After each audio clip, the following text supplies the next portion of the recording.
មួយរយៈនេះបានមិននឹកទឹកមិនស្រែកគេងយប់ជ្រៅភាសាប្រទេសយើងមានសង្គ្រាមចាំតាតាមដានព័ត៌មានហើយថ្ងៃនេះជប់បាញ់ហើយចឹងសូមបាយពីប្រអប់តែឯងហើយអ្វីដែលសំខាន់ព្រឹកឡើងមួយទឹកមិនទាន់ម្ហូបមកដល់បដ ដែលសំខាន់ណាស់បើសក់ក្បាលតបានសិតទេហើយជាវិបត្តិទឹកភ្លាមគេទេឲ្យទៅយក4-5 ដបចឹងត្រូវទៅយកហើយ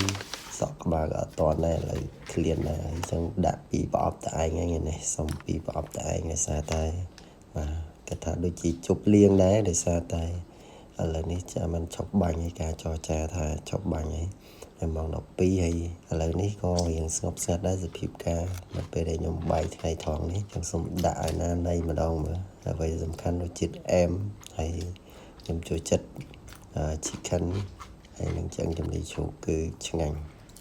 ហើយសំខាន់ជ្រូកគេអែមទៀតហើយអ្វីដែលសំខាន់បាទឆ្ងាញ់របស់គេចឹងសូមពីប្រអប់តែឯងហើយបាយបាយមានអីទេមានតែប៉ុណ្្នឹងអរគុណ